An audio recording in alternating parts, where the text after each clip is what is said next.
Hello students, we're going to talk about wellness. What is it and how do we achieve it?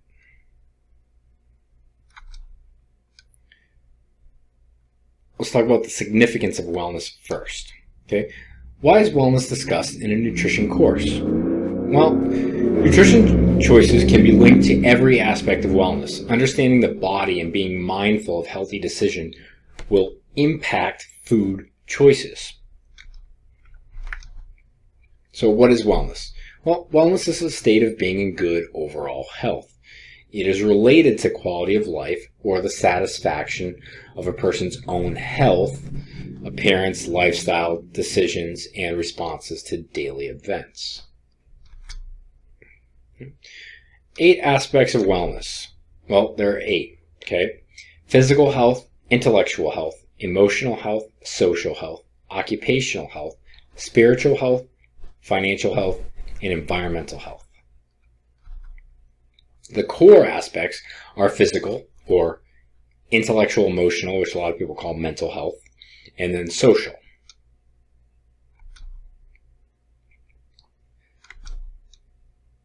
The physical aspect of health relates to the health of the body. So what are some factors that affect the physical health?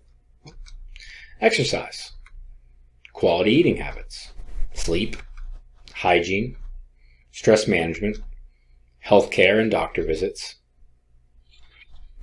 drug and alcohol use, decision making, and risk management can all affect physical health. Let's talk about intellectual health. Okay. This aspect of health relates to the growing and challenging of the mind to expand knowledge, skills, and creative abilities. Well, what are the factors that affect it? Okay. Reading, doing puzzles, researching a topic of interest, engaging in a debate, learning a new skill, taking a new class or a course, completing a project, drawing and painting. Any activity that makes the mind think about completing a problem or a task will impact your intellectual health. Okay. Emotional health. Okay. The emotional aspect of health relates to a person's feelings towards themselves, others, and the world around them. Emotions are related to the responses to daily life events. Well, what are some factors that affect our emotional health? Our ability to stress management, being able to reframe your thoughts, having a new way of thinking, developing positive and optimistic outlook, having satisfying relationships, developing ability to express feelings and emotions, giving back and volunteering to others, writing in a journal, deep breathing and meditation. Social health. The social aspect of health refers to a person's ability to interact positively with other people and groups effectively. Factors that can affect social health. Well, joining clubs or support groups is a great start. Taking a class or a course. Connecting with a friend via phone call, text, email, or social media. Preferably in person seems to be the best these days, but we'll take what we can get. Playing a team sport.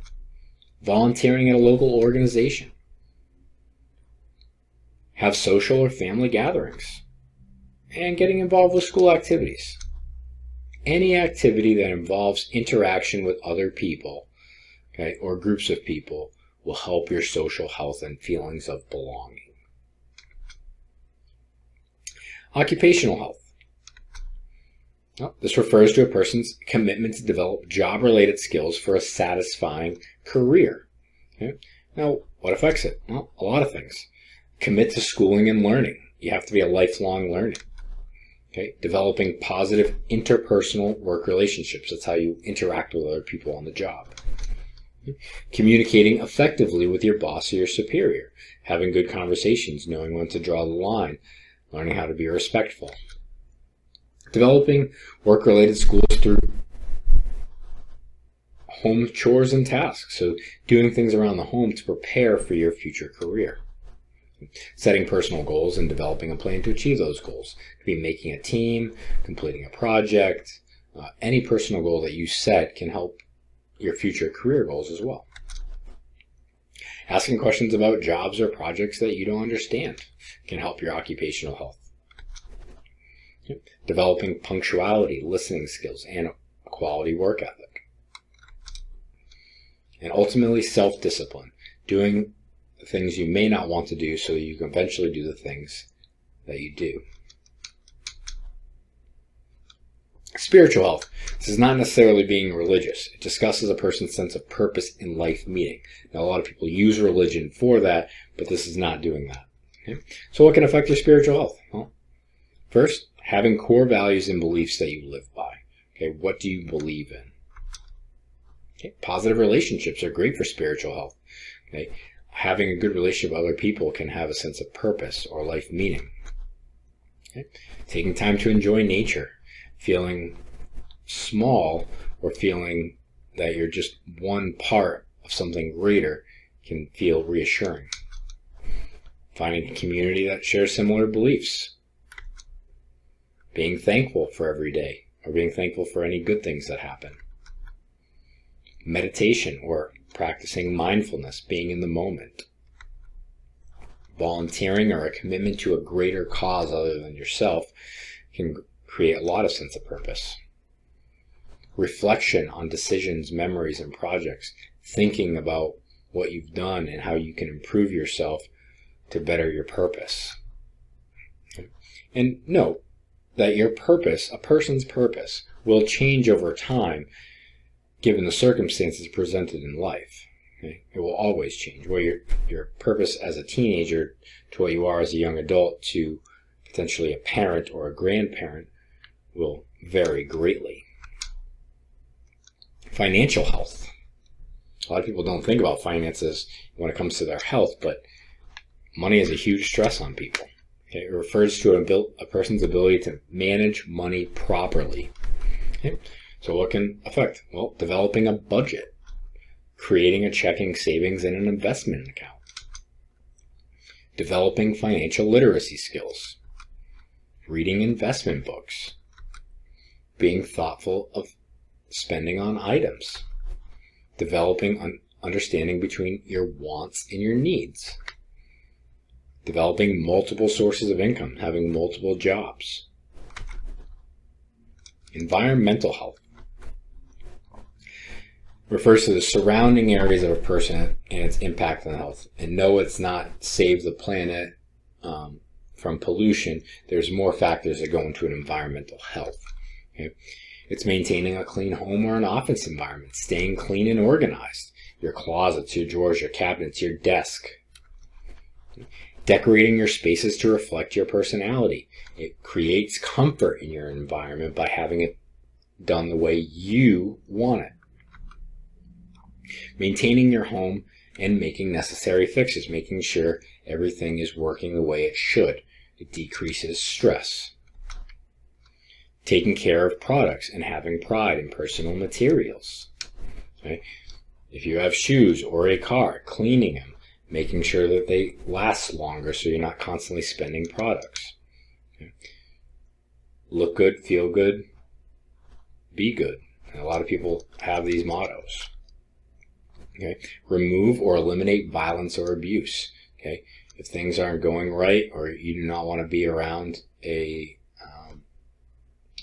violent area or, very tense situations, remove yourself from them the best you possibly can. Okay? Enjoy your time outdoors. Get some fresh air, get some sun, vitamin D. It's very important to overall health.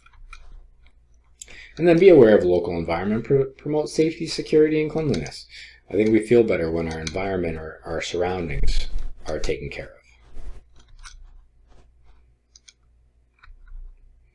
The 8 aspects of wellness are intertwined like a rope. The effectiveness of each aspect is strengthened by the others. If one aspect or piece of that rope is weak, it will negatively affect the others and break down the overall wellness of a person. Okay, so examples. If a person does not get enough sleep, the physical body will not be able to concentrate and perform mental or occupational work-related tasks. I'm sure we've all been there. If a person does not make good financial decisions, that person may develop negative emotions as a result, impacting their, emotional or physical health. Extra stress on the body.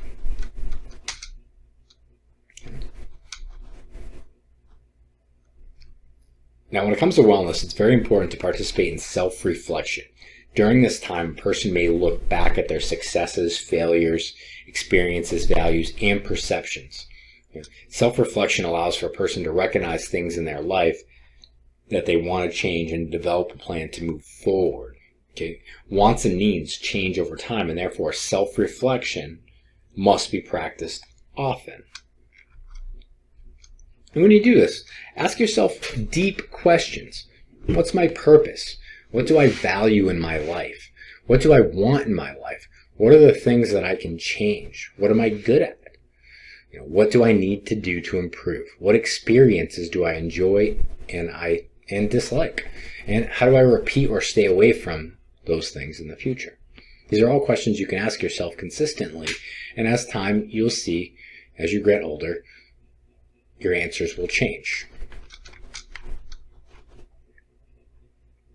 Now, most people would only see nutrition as being a part of only the physical aspect of health, but nutrition can affect and is affected by each other aspect of wellness. All the pieces, like the rope, are connected to each other, like a big puzzle.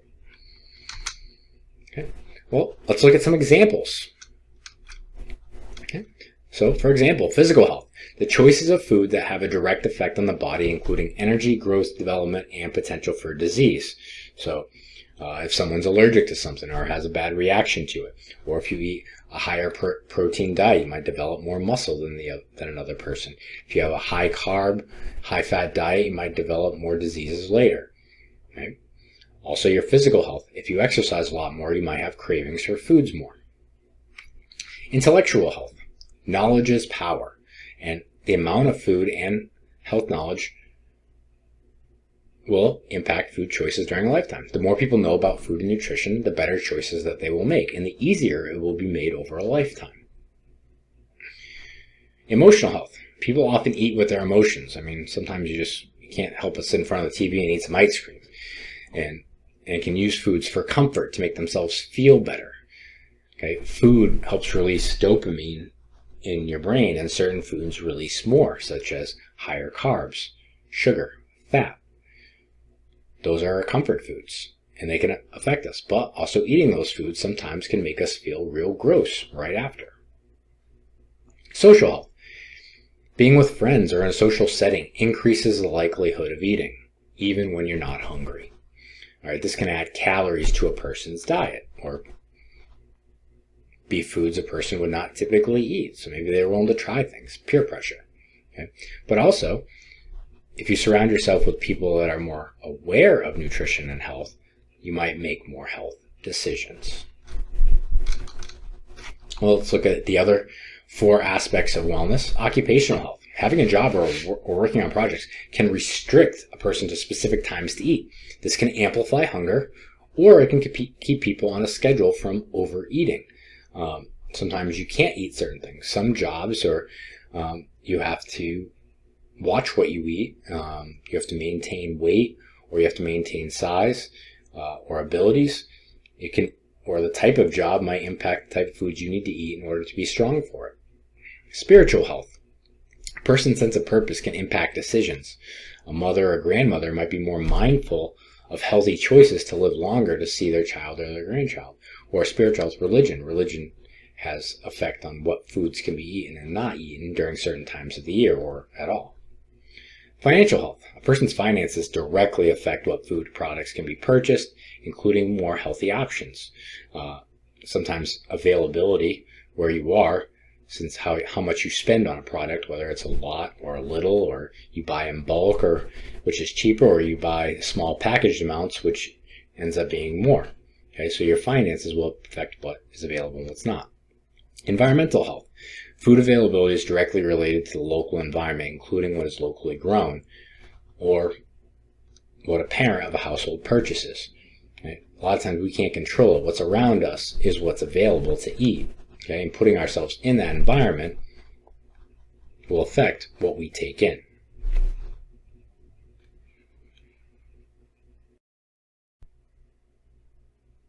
All right, now that we're getting to the end, let's take a moment to review the key points of today's lesson. 1. Wellness is being in a state of good health. The quality of life relates to a person's satisfaction with their appearance, lifestyle, and personal choices. There are 8 aspects of wellness: physical, intellectual, emotional, social, occupational, spiritual, financial, and environmental. All 8 wellness aspects are connected. The weakness of one strand will impact the strength of the others. Self-reflection is needed for understanding of one's own aspects of wellness. Self-reflection is needed to understand personal values, purpose, and the future of decision making.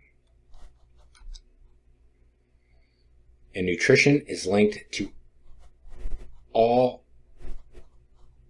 aspects of wellness and impacts the success of each one.